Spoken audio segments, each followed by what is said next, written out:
At ayan mga kumarites, good morning. Ito ay paapat na araw na namin dito sa ospital. Ginising ko nga pala itong aking asawa. Sabi ko doon siya bumili ng aming almusal sa binibilhan namin doon kay tita. Kung natatandaan nyo sa mga vlog ko yung binibilhan ko ng palabok, yun malapit yun dito. At sabi ko nga dito sa aking anak pagkatapos nga niyang kumain ay mag-toothbrush na siya. Ay aba, iba na ang amoy, char. Sadyang nakakainip namang tunay mga kumarites dahil paapat na araw na namin dito sa ospital. Parang ito na ata yung pinakamatagal kasi kalimitan talaga 3 days, 4 days lang, ganun.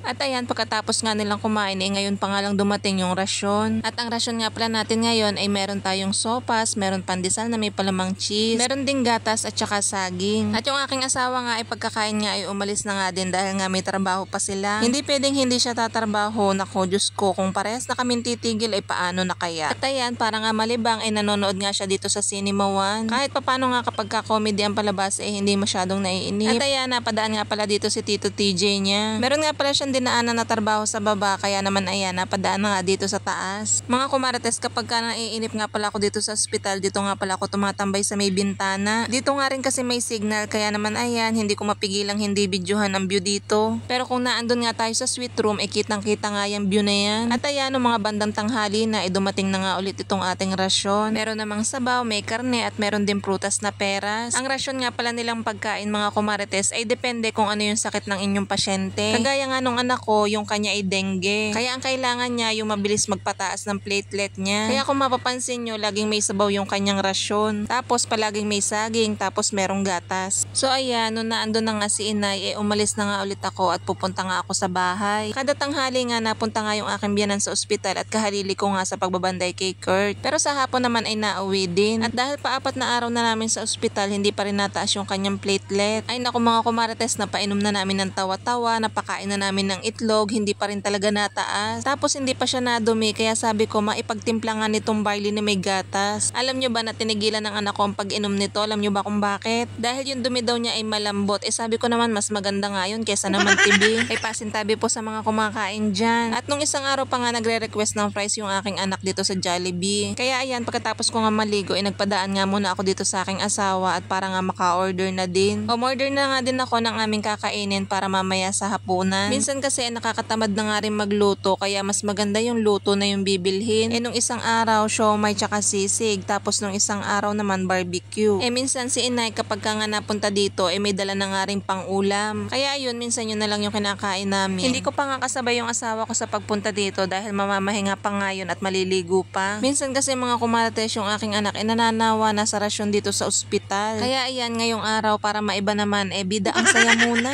At ayan mga kumarites, na andito na ulit tayo sa 5th floor. Sadyang nagamit tayo ng elevator kahit mag-isa lang dahil nako, hindi carry ang maghagdanan. Maaga pa naman ito, siguro alas 6 pa nga lang ng hapon. Sabi ko nga sa aking anak, kumain na nga at mamaya ay iinom na naman ng gamot. At syempre si inay pinag-take out ko na nga rin, yun nga lang ay busog pa. Kaya yun, sabi ko nga dalhin na nga lang pa uwi. At pag naandito nga si inay, siya nga yung kamaritisan ko nga lagi. Napakadami nga naming napapagkwentuhan. Tapos ayan, nagtimpla na nga ako nitong barley na may gatas dito sa akin tumbler. Dahil panigurado pag nakainom nga itong aking anak nito panigurado makakaramdam na yan. At ang unang tanong niya sa akin bago kumain kumaanghang ba daw yung manok na binili ko sa kanya. Ayan kasing batang yan napakahilig nga din sa maanghang. At habang kumakain nga itong aking anak kamaritisan ko nga si inay. Kaya naman certified kumarites talaga yung aking biyanan. Wala din naman talaga ako masasabi at talaga namang napakabait ng aking biyanan na iyan. Buti na nga lang at kahit minalas-malas sa asawa kabaliktaran naman sa biyanan. At sabi ko nga kay inay dilim-dilim na, kaya sabi ko wag na magpapagabi dahil nga maglalakad pa sa daan. Alam nyo naman yung daan doon sa aking biyanan medyo masukal nga doon at medyo madilim nga. Pero sabi naman ni inay meron nga daw siyang dalang flashlight. At yun nga yung ibang ang rasyon na hindi naman nakakain dinala na nga din ni inay dahil nga mainam nga din pakain sa aso. Yung iba kasi kapag ka nga hindi na nga nakakain napapanis na nga.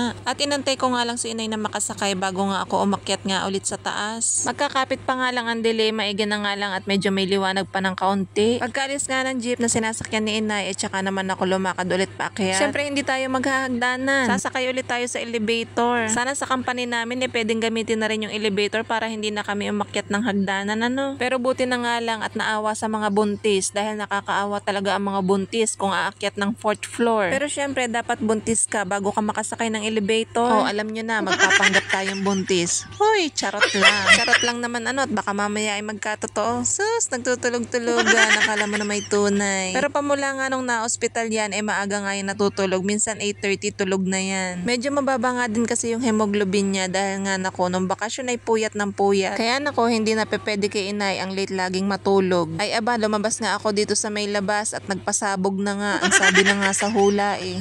Abot hanggang kahanggan eh. Ay ewan ko baga sa batang ari kung bakit baga pinipigilan pa. Kaya naman ayan, nung inilabas sobrang baho. Pinainom ko nga ulit ng barley pagkatapos nga niya mag-CR. Sabi ko nga isabay nga dito sa kanyang gamot. Ang iniinom nga pala niya mga kumarites ay antibiotic para nga sa kanyang ubo at sipon. Dahil uso nga din daw mga kumarites yung viral infection. Yung lalagnatin ka ng 2 araw pagkatapos naman nun ay uubuhin ka na nga at sisupunin tapos matagal bago matanggal. Yung anak ko nga ay nagkaroon nga din ng ganun tapos sinamahan pa nga nitong dengue kaya naman ayan. Pero mas maganda na nga rin itong nasa ospital para nga siya inatututukan. O siya, hanggang dito na lang muna mga kumarites. Thank you for watching. Bye!